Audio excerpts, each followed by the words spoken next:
Y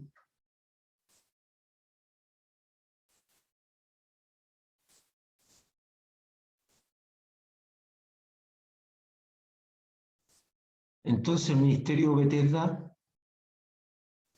Villa del Mar, que es un ministerio dependiente, Bethesda, de Bethesda no, de la Casa Central de Estados Unidos con el pastor Ronald, que hasta ahora ha estado bien. Y el Evangelio de Marcos 38, el estudio 38. Como siempre hago esta introducción para aclarar algunas cosas, el Evangelio de Marcos se le atribuye, conforme a la tradición, a Marcos, el sobrino de Bernabé, y que viene siendo una persona que hace una investigación, recopila datos, pero no se sabe si fue realmente, pero se le atribuye. Narra desde la vida de Jesús de Nazaret, cuando él es bautizado, hasta su resurrección. El Evangelio de Marcos es sinóptico, y es sinóptico porque relata la vida de Jesús en paralelo a otros dos evangelios, que son el Evangelio de Mateo y el Evangelio de Lucas. Y Marcos se escribió como a finales del siglo 60, o sea, de los años 60 antes de Cristo, o perdón, 60 después de Cristo o 70. Leamos entonces el Evangelio de Marcos. Vamos a leer Marcos 9, del 38 al 42. Cuando Juan le respondió diciendo: Maestro, hemos visto a uno que en tu nombre echaba fuera demonios, pero él no nos sigue y se lo prohibimos porque no nos seguía. Pero Jesús dijo: no se lo prohibáis, porque ninguno hay que haga milagros en mi nombre que pueda decir mal de mí, porque el que no es contra mí, el que no es contra nosotros, por nosotros es. Continúo. Y cualquiera que os diere un vaso de agua en mi nombre, porque sois de Cristo, de cierto digo, que no perderá su recompensa. Cualquiera que haga tropezar a uno de estos pequeñitos que creen en mí, mejor le fuera si atase una piedra de molino al cuello y se arrojase en el mar. Estas últimas palabras son un tantito fuertes, si usted las puede leer. Y vamos a conversar un poquito. Después que Jesucristo habló de la importancia de ser niño y de recibir a un niño, acuérdense que Jesús habló de que debiéramos ser como niños, la importancia de ser como niños. Y toma un niño y lo pone de ejemplo frente a una disputa que tienen los discípulos, que quién iba a ser el mayor, quién iba a ser el que comandaba el grupo, quién iba a estar a cargo del grupo. Típica disputa humana, porque los seres humanos tenemos eso. Bueno, hay algunos que tienen una tendencia innata al liderazgo y quieren ser personas elegidas y preeminentes, estar al frente. Pero esas disputas se transforman en disputas políticas de quién gobierna, y esas disputas políticas se transforman en conflictos. Y la Biblia decía que disputaba. Entonces, cuando vimos la semana pasada la palabra disputar, significa defender con vehemencia una posición. Entonces ya la convivencia de los discípulos se estaba haciendo, se estaba haciendo bien complicada, producto de las ambiciones personales. Bueno, este grupo de discípulos no refleja más lo que es el ser humano, como somos todos nosotros. Todos nosotros somos de una manera así. Los seres humanos tenemos ambiciones personales, que pueden ser de distinto tipo, y queremos lograrla a cualquier costo muchas veces. De ahí viene el término chaqueteo, de la chaqueta, del tirar la chaqueta. Cuando uno está subiendo, el otro le pesca la chaqueta y se la tira para que no suba. Entonces, esa situación de ambiciones personales está en todos los seres humanos. Y Jesús tiene un grupo de discípulos que no está exento a esas ambiciones personales. Entonces, después que Jesús conversa sobre esto, Juan le habla sobre lo que vio, sobre lo que no le parece a él particularmente y a los discípulos. Y entonces, después de eso, Jesús empieza un conjunto de enseñanza cuya profundidad nos obliga a meditar y a buscar la revelación divina. Y es la fuente que permitirá la transformación de la mente. Sí, porque cuando la Biblia nos habla de que estamos teniendo una transformación de la forma en que miramos el mundo, de la forma en que actuamos, la forma en que pensamos. Pero la Biblia dice que la forma en que pensamos depende de cómo nos alimentamos, qué leemos, qué vemos, qué escuchamos. Los discípulos, hasta esa hora, el único referente que tienen es su cultura, es su religión, es el grupo de enseñanza que son los fariseos y los religiosos del templo, los escribas. Entonces, para que haya una transformación de mente, para que haya un cambio mental, tiene que haber también una nueva enseñanza que me explica lo que me va a hacer pensar diferente, que me muestra una manera diferente. Entonces, ahora Jesús empieza un conjunto de enseñanzas que van a ser muy importantes para ese cambio de mentalidad. Ya tenemos algo de la semana pasada. En medio de la disputa, hermano amado, no idealice a los discípulos de Jesús. Eso es la grandeza de la Biblia. La Biblia no esconde, para quedar bien como libro, no esconde al ser humano en su naturaleza. No esconde las cosas que hicieron incluso Noé con su borrachera, que provoca el pecado de sus hijos. No esconde a Abraham que acepta que su esposa lo haga tener relaciones con su criada para tener un hijo. No esconde las situaciones de los profetas, sus debilidades, sus fortalezas. No esconde el asesinato de Moisés sobre el egipcio. No esconde nada. Presenta al ser humano tal como es y presenta al ser humano con el cual Dios va a trabajar para llegar a una transformación. Y nosotros hablamos, en este caso, hablamos más que transformación, hablamos de la renovación, la regeneración, porque el hombre fue generado en el huerto del Edén, se desgeneró por el pecado y hay que volver a generarlo, regenerarlo. Hablamos de la renovación. Entonces, la situación de los apóstoles y los discípulos de Jesucristo es una situación de seres humanos común y corriente, que tienen sus debilidades, que tienen sus salidas, son personas común y corriente, que después de esta experiencia de discipulado con Jesucristo tuvieron un cambio, es verdad.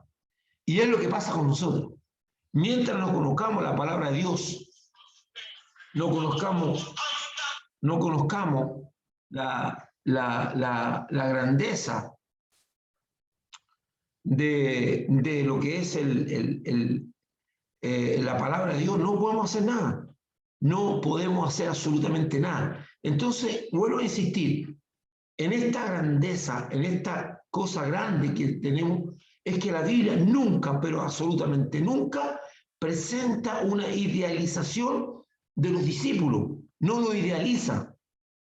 No lo idealiza, sino que muestra tal como son. Tal como ellos son carnalmente. Me agrada porque si alguien que criticara a la Biblia, puede decir, oye, este libro muestra un montón de gente súper simpática, súper ideal. No, muestra personas que se transformaron. Muestra personas que de seres humanos carnales pasaron a ser seres humanos cambiados, transformados. Entonces, para el cambio de mente, para tener un cambio de mente, para tener una transformación de mi manera de pensar, necesito saber, tener una fuente de pensamiento que me permita saber o hacer los cambios. Veamos. Vamos a ver estos dos que tú dices, y renovaos en el espíritu de vuestra mente. He explicado varias veces este pasaje, Efesios 4:23. ¿Por qué no dice renovaos en vuestra mente? Sino que dice renovaos en el espíritu de vuestra mente. ¿Qué significa eso? ¿Qué implica eso? Eso significa que lo que hay que renovar es lo que le da vida a la mente. Por eso dice en el espíritu de vuestra mente. No tengo tiempo para explicar más. Entonces Jesús, con sus enseñanzas, con su conjunto de enseñanzas, está dando una visión diferente, está alimentando los pensamientos y la mente con algo diferente en medio de un montón de gente carnal, como todos nosotros, en medio de personas que están disputando quién va a ser el más importante y quién va a ser el mejor, y aquí vamos a ver unas carnalidades súper peligrosas, súper peligrosas. Vamos a verla ahora, que están en todos los seres humanos. Dice, no vivan según los criterios de los tiempos presentes. Al contrario, cambien su manera de pensar, para que así cambien su manera de vivir y lleguen a conocer la voluntad de Dios, es decir, lo que es bueno, lo que es grato, lo que es perfecto. Me encanta esta versión, porque de alguna manera trata y dice lo que es grato, lo que es bueno, lo que es perfecto. Y ahora dice cambiar la manera de pensar. Pero ¿cómo se cambia la manera de pensar? ¿Cómo cambian los pensamientos? Es un fluir de nuevos pensamientos, es una explosión de creatividad. De repente, de lo que no sé, empiezo a saber mucho. El Espíritu Santo puede revelar muchas cosas, pero no es así, no es el camino que Dios eligió. El camino que Dios eligió es la enseñanza. Y Jesús enseña, da una nueva expectativa, da una nueva visión de cómo van a ser las cosas. Entonces, este conjunto de enseñanzas que ya viene dando Jesús está produciendo un cambio de mente, está produciendo aquí lo que se llama la renovación del espíritu, o sea, lo que alimenta la mente. Acuérdense que estas personas no tenían muchos referentes. Cuando Jesús llega, primero cuando Juan irrumpe con una retórica, una palabra confrontacional, violenta muchas veces en cuanto a lo confrontacional, la gente queda sorprendida. Y Juan, la misión de Juan es causar revuelo espiritual, es causar un ambiente de búsqueda de Dios, de preguntarse cosas. Y cuando Juan logra ese objetivo, aparece Jesús. Y Juan dice el mismo, es necesario que Él crezca para que yo mengue. Entonces termina el ministerio de Juan con un ambiente tremendamente preparado para que la gente escuche. Un ambiente de sequedad que había, un ambiente de indiferencia espiritual, un ambiente de disolución. La gente estaba digamos, distanciada de Dios y todas las creencias. Tenían una casta sacerdotal, una casta de dirigentes religiosos y políticos que no representaban nada, que eran dignatarios, que tenían posiciones políticas y religiosas buenas, no había más. Entonces llega Juan y tiene una enseñanza tremendamente fuerte y detrásito aparece Jesús, que es la fuente de inspiración, es la fuente que es lo que ahí hablamos. El espíritu de vuestra mente, la renovación está en la fuente que va a renovar nuestra mente. Porque cuando la Biblia dice renovados en el espíritu de vuestra mente, lo que está diciendo es renueven lo que le da vida a tu mente. La renovación de la mente o el cambio de manera de pensar requiere confrontar el origen de nuestros pensamientos con nuevas formas de pensamiento. Y eso es lo que hace Jesucristo al producir una confrontación de los pensamientos con su nueva y sorprendente enseñanza. Jesús trae una nueva y sorprendente enseñanza. Dentro de esa enseñanza que trae Jesús, una de las cosas más fuertes es su ministerio del reino y las leyes. Él dice, yo vengo a establecer un reino que no es de este mundo, un reino que tampoco o que aún no tiene una manifestación física, pero que existe. Un reino que no consiste en comida ni bebida, sino en justicia, paz y gozo. Y este reino tiene leyes, tiene formas, tiene mandamientos, tiene una serie de ideas. Entonces, por eso Jesús dice, ¿a qué comparar el reino de los cielos? Y dice, a esto. Y empieza a dar a conocer el reino de los cielos, que es completamente diferente a nuestra manera de pensar. Muy diferente. Muy confrontacional. Ya vimos que Jesús termina, pero de raíz, con las aspiraciones carnales de quién va a ser el jefe del grupo. Pesca un niño y dice, en el reino esta cosa no es así. En el reino no es como en el mundo que usted habita, donde el que tiene más fuerza, el que tiene más capacidad política, el que habla más bonito, el que tiene poder, es el que manda. Aquí no. Aquí dice, toma un niño y dice, el que quiera ser el primero debe ser como un niño. Y lo pone ahí y lo muestra. Entonces, y el que quiera ser primero debe ser el que sirve a todos, cosa que es total y absolutamente contraria y casi chocante con lo que la gente entiende de preeminencia. De hecho, Jesús muestra cuál era el sentir de preeminencia que tenía esas personas. Cuando dice, cuando eres invitado a una boda, no te sientes en los primeros asientos, porque la preeminencia de esas personas era ocupar los primeros lugares, el ser reconocido, el ser alabado por el pueblo, eso era la cosa. Pero aquí dice, no.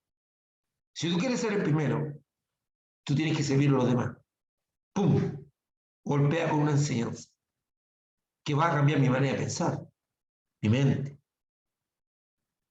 Va a cambiar mi manera de actuar, porque yo no, si asimilo esa enseñanza, la creo y la pongo en práctica, yo voy a buscar siempre la manera de servir. Entonces, esta conjunto de enseñanzas que trae Jesús Entonces, veamos Marcos 9:38. Dice, Juan le respondió diciendo, maestro, hemos visto a uno que en tu nombre echaba fuera demonios, pero él no nos sigue y se lo prohibimos porque no nos seguía. Esa es la versión Reina Valera 1960. Voy a leer la Biblia en lenguaje sencillo, el mismo texto. Juan, uno de los discípulos, le dijo a Jesús, maestro, vimos a alguien que usaba tu nombre para sacar demonios de las personas, pero nosotros le dijimos que no lo hicieran, porque él no es de nuestro grupo, no es de nuestro grupito. Ahí tenemos otra manifestación de la manera de pensar de los seres humanos. El grupo de amigos, el grupo, el club de Toby, el grupo de amigos, el grupo de personas que somos influyentes, aquí no entra nadie más a este grupo y el que quiera meterse en este grupo no puede entrar. Y muchas veces eso pasa también dentro del cuerpo de Cristo, en las congregaciones. Grupos, no es malo tener grupos, porque yo tampoco puedo participar porque no soy omnipresente, no puedo tener amistad con toda una iglesia de, no sé, pues de 50, 100 o 30 personas. Yo no puedo ser amigo de todos, no me da la capacidad física. Por lo tanto, me hago lo que se llaman grupos pequeños. Participo, comparto con los demás, pero no soy omnipresente ni soy omnipotente. La idea de compartir con grupos pequeños es normal. Pero de ahí a convertir el grupo en un lugar cerrado, en un lugar donde ninguna persona puede, incluso aunque no pertenezca al grupo, no puede hacer la actividad que hace el grupo, porque este grupo se caracteriza porque somos los pintores de la iglesia y nadie más puede pintar fuera de este grupo. Porque nosotros somos las damas de la iglesia, las personas que visitamos los hospitales y cualquiera fuera del grupo no puede visitar hospitales. Usted lo ha visto. No estoy diciendo nada que usted no conozca. Y los que están a cargo de la cosa llaman a las personas para ponerla a terreno, para decirle, aquí existe un ministerio que se encarga de eso. Y si usted quiere hacerlo, debe cumplir tener los méritos para pertenecer a este ministerio y ser parte de él. No estoy diciendo nada que usted no conozca. Eso se da a todo nivel. Entonces, vean, cuando digo se da a todo nivel, se da en toda la área de la sociedad. Sí, por eso digo, bueno insistir en que me encanta la forma en que la iglesia enfoca al ser humano. Tal como somos, la iglesia nos esconde nuestra naturaleza. Primero queríamos ser, que nos peleamos por quién va a ser el más importante del grupo y el primero. Y ahora nos disponemos a que nadie más entre. Y fíjese esto, la actitud de Juan y el resto de los discípulos es una actitud muy propia del ser humano, pero desgraciadamente peligrosa. Porque aquí nacen los guardianes de la fe, los defensores de Dios. Yo les tengo una repugnancia a esa gente. A mí me ponen nervioso los defensores de Dios y los guardianes de la fe. Son personajes siniestros que están camuflados en la iglesia, personajes totalmente carnales, que nunca nacieron de nuevo y que usan la fe para obtener beneficio político y económico. Beneficio político porque buscan obtener el poder para gobernar y controlar a las personas. Y económico porque a través del uso de la escritura buscan apropiarse los bienes de las personas. Entonces el control. Estos defensores de la fe son capaces de envenenar la mente a la gente para que sienta odio, incluso rechazo y hasta odio contra otras personas. La historia lo demuestra. En el nombre de Dios, por ejemplo, estos defensores de la fe han ido como cruzados a liberar a Jerusalén, matando a miles de musulmanes, por no decir millones, y sacrificando la vida de miles de personas en una guerra sin sentido, una guerra que los acompañaron. Estos defensores de la fe, estos guardianes, defensores de Dios, guardianes de la fe, tienen un celo supuestamente por las cosas divinas, que cuando ven a alguien que es un hereje, hay que destruirlo, porque ellos creen que la cosa es así. Y ese espíritu está en todos nosotros, que algunas veces sentimos ira, porque hay una persona que está diciendo algo que sabemos que es contra la escritura, y queremos decir, ¿cómo acá llama a este tipo que está? Y los defensores de la fe, a Dios no hay que defenderlo, Dios se defiende solo. Y tenemos que guardar nuestro corazón de esos sentimientos tan humanos. Mire, también estos guardianes de la fe torturaron y mataron a muchas personas que llamaron herejes porque eran buscadores bíblicos de Dios o eran científicos que descubrieron la forma en que Dios hizo su creación y que se oponían a la narrativa oficial, o eran intelectuales. Sí, porque nosotros vivimos en carne propia la persecución cuando dijimos que la salvación es por fe y no por obra. ¡Pum! Caímos por el santo oficio, nos empezó a perseguir, torturaron a nuestros hermanos como en esa foto, para que renegaran de lo que decían. Se llamó a defender Jerusalén de la mano de los herejes y vamos a matar musulmanes en el nombre de Dios. Eso es lo grande. Pero en el nombre de Dios se hace un montón de tonteras, hermano. Esa gente es peligrosa ahora. Ahora usted tenga esto presente. Ese espíritu está en todos nosotros. O sea, ese espíritu nos ataca a todos nosotros, en mayor o menor escala. Aparecemos como, por eso, el Señor dice, en la ira del hombre, no puse ese texto, voy a lo opuesto, en la ira del hombre no obra la justicia de Dios. En la ira del hombre. ¿Qué es lo que significa eso? No es el enojo, no es el enojo de una persona, sino que ese texto dice, en el celo que tiene el hombre, no significa que está cumpliendo la justicia de Dios. En mi celo religioso, en mi celo, en esa ira de celo que tengo, el celo que me consume, no significa que mi celo es justo, que corresponde a lo que Dios quiere. Entonces, en esa ira que está el hombre, dice, no, estoy airado porque se está pisando la bandera cristiana, estoy airado porque pescaron una cruz y la pusieron para el otro lado, boca abajo, estos satánicos, estos diabólicos, hay que matarlo a todos, hay que meterlo a todos presos. En la ira del hombre no obra la justicia de Dios. Entonces aparece el Señor, que ya tuvo una experiencia como esta, de celo irracional, demencial, donde dos de sus discípulos le proponen en un arranque, no tengo idea cómo fue ese arranque, pero le proponen en un arranque de inspiración supremacista, destruir Samaria. Porque los samaritanos, no recibieron a Jesús y le proponen hacer descender fuego del cielo para exterminar a todos.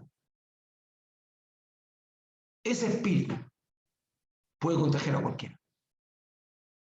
Y Jesús sabe de lo que está hablando. Ese celo, cuando escuchamos de repente, es cierto, somos seres humanos, somos personas, que las emociones y los sentimientos nos embargan cuando escuchamos tanta herejía, tanta insensatez, tanta cosa que no corresponde. Y escuchamos cosas que la utilización del evangelio de parte de personas. Cuide su sentimiento. Cuídese de que sus sentimientos no controlen su acción. Entonces Jesús viene con una nueva narrativa.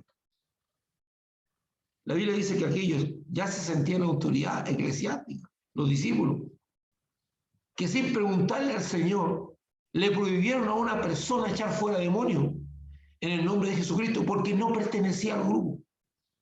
Estas personas, estos discípulos, ya se sentían autoridad, lo mismo que criticaron a los fariseos, ya están haciendo lo mismo ellos. Ya se sienten autoridad. El poder no les pertenece a ellos. El ministerio no les pertenece a ellos, es del Señor.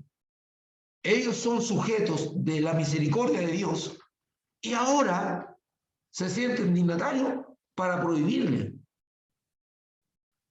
Veamos lo que dice la Biblia en el 39:40. Pero Jesús dijo, no se los prohibáis, porque ninguno hay que haga milagro en mi nombre que luego pueda decir mal de mí.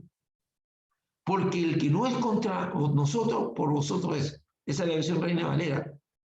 Y el versículo 40 lo tengo en la versión, la Biblia al día. El que no está contra nosotros, está a favor de nosotros. Texto difícil. Texto difícil. La respuesta de Jesucristo es que esto no se trata de una estructura u organización religiosa, sino de fe. La persona que echaba fuera demonios en el nombre de Jesucristo lo hacía en la fe que le tenía al Señor. Y lo más probable es que haya visto a Jesucristo echar fuera un demonio y lo estaba imitando. Lo más probable es que estaba haciendo eso. Entonces creía en el poder de Jesús, tanto que hacía y echaba fuera demonios. Ahora, un detalle más. No dice que intentaba echar fuera al demonio, sino que lo echaba, y debemos recordar el texto de Juan 3:27, donde Juan el Bautista dice, respondiendo Juan y dijo, no puede el hombre recibir nada si no le fuere dado del cielo. Entonces, si este hombre echaba demonios fuera en el nombre de Jesucristo, de dónde apareció ese poder, quién lo aprobó, cómo logró hacerlo.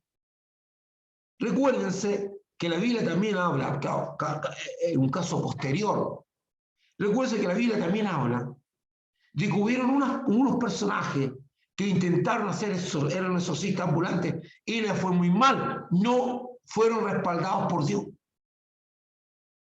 Por lo tanto, este hombre tenía el respaldo de Dios. Cuídese de criticar lo que Dios está bendiciendo. Cuídese de hablar mal de lo que Dios bendice. Si tiene dudas, métase a su cuarto, pregúntele a Dios qué hay de lo que está escuchando y de lo que está viendo. Pero no hable mal de lo que no sabe y de lo que no entiende. Nosotros los seres humanos actuamos y reaccionamos a emociones.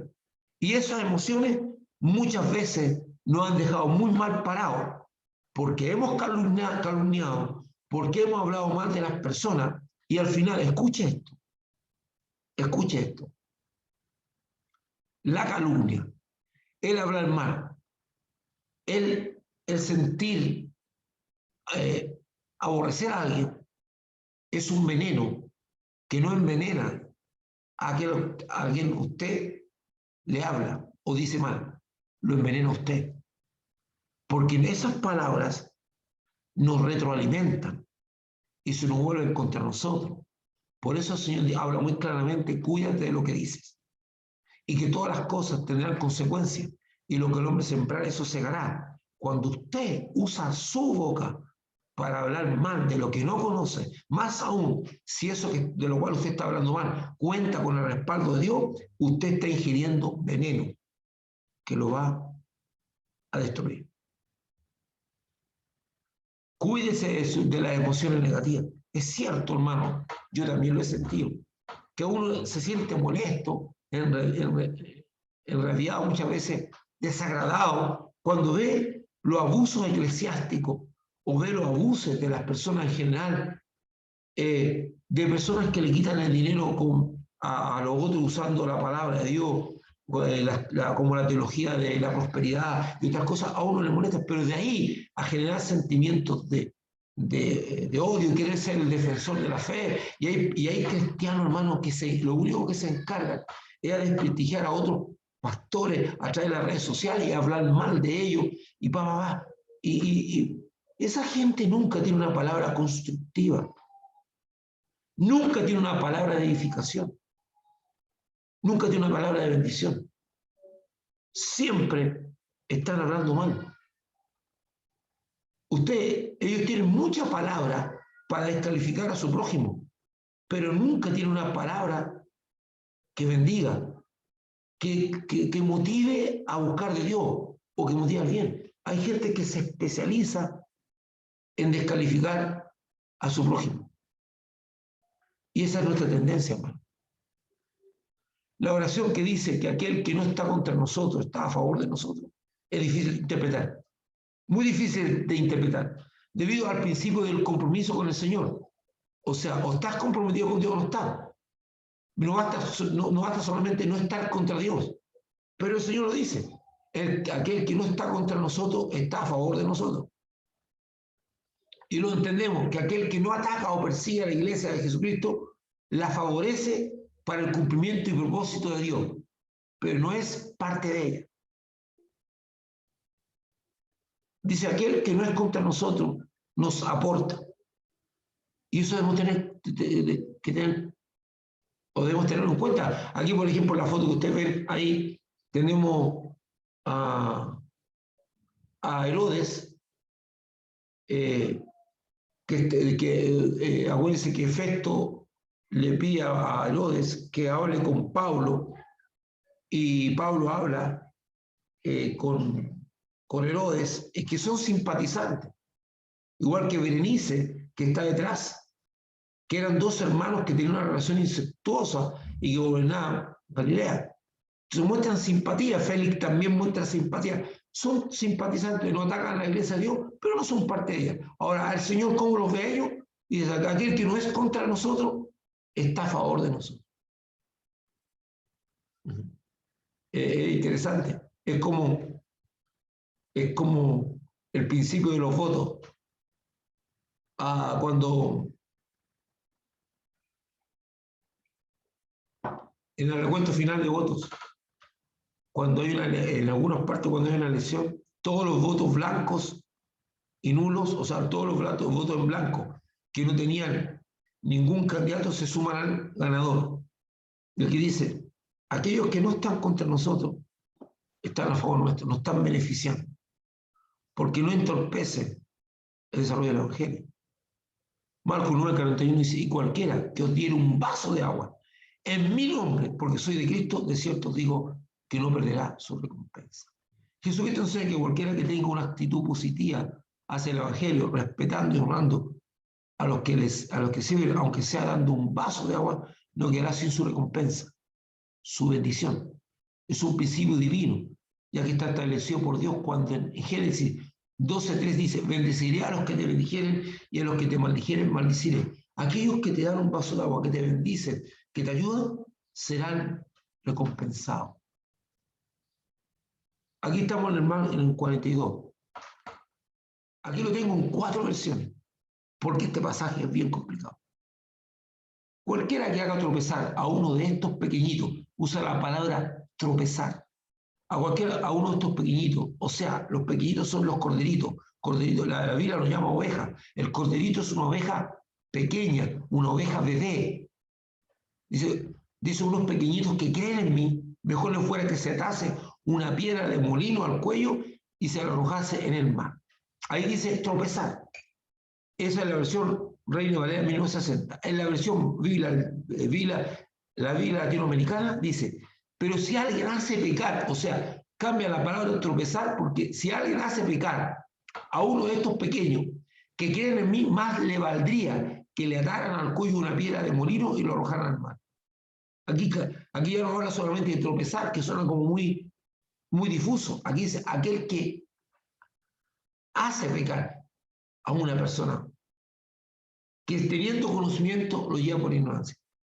Si alguien, en la versión, la Biblia, el lenguaje sencillo, si alguien hace que uno de estos pequeñitos, seguidores míos, deje de confiar en mí, aquí es más delicado, esta versión es más fuerte, dice, si alguien hace que uno de estos pequeñitos, seguidores de mí, deje de confiar en mí, wow, qué fuerte. Por lo que vio, por lo que se le dijo, mejor le sería que le ataran al cuello una piedra enorme y lo tiraran al mar. O sea, aquí no habla de tropezar, no habla de hacer pecar, sino que dice, lo han llevado a dejar de confiar en Jesucristo. Y usted lo ha visto. ¿Cuántas personas se han apartado de Dios porque han sido o han dejado de buscar a Dios porque han sido escandalizadas? ¿Qué es lo que viene a continuación? En la Biblia Jerusalén dice, y el que escandalice a uno de los pequeños que creen, mejor les que póngase al cuello una de estas piedras de molino que mueven los asnos y que le echen en el mar, y que le echen en el mar. Hermano, este texto explica claramente, hacer tropezar es inducir al pecado a uno de estos pequeñitos. ¿Cómo se hace eso? Cuando tú valías conductas que no son bien porque tú estás metido en cosas. Cuando tú valías tu pecado. Cuando tú, por ejemplo, estás consumiendo alcohol, eres un borracho y sabes que el alcohol te tiene atado a un alcoholismo y tú invitas a otra persona a ser parte de una vida de alcoholismo. Es un ejemplo. Si tú estás metido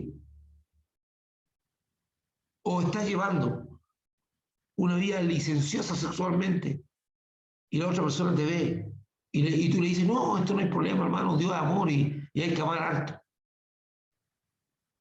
O distorsiona la escritura. distorsiona la escritura y te ve a ti destruyendo la vida de otra persona, como pasaba muy normalmente en la Unión Administrativa, donde la gente insultaba a otro. Se ve a asustar, se escandaliza, no quieren volver nunca más. Entonces, si yo llevé a una persona a dejar de confiar en mí o a escandalizar, es muy interesante este texto. El versículo 42 contiene una gran carga de juicio. En las distintas versiones podemos ver la gran connotación que tiene el afectar la vida de un corderito al Señor. Aquí se trata de una persona, no necesariamente un discípulo del Señor. Aquí no dice tú. Yo leí todas las versiones, leí los paralelos, y en ningún momento se centra en un discípulo solamente, sino cualquier persona,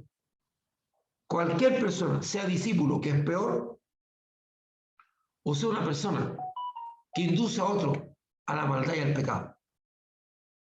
Entonces, el versículo 42 dice, aquí se trata de una persona, no necesariamente un discípulo, que afecta la vida del recién convertido y que está conociendo el camino del Señor. Una versión nos dice que cualquiera que haga tropezar o pecar a uno de estos discípulos que son considerados pequeñitos por su poco conocimiento que tienen del camino del Señor.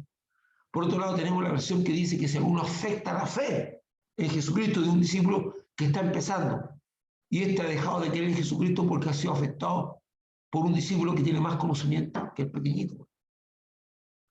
Por último, tenemos la versión que dice que cualquiera que escandalice a un pequeño, y Lucas dice que es imposible que no haya tropiezo, pero hay de los que producen estos tropiezos, dice que mejor le fuera atarse una piedra al cuello y tirarse al mar. Al parecer, para que se hunda al fondo del mar y desaparezca. Aunque esto no nos libra del juicio final, pero lo inhabilita para seguir pecando. De hecho, es bien difícil de entender este versículo, porque está hablando de si se tira al fondo del mar, o sea, se tira con una piedra, se va a hundir, va a desaparecer. Entonces la idea es, mejor desaparécete que sigas causando daño. Porque si no puedes controlar tu carnalidad, mejor inhabilítate, cállate, no hables. Y esto está en nosotros, hermano. Está en nosotros.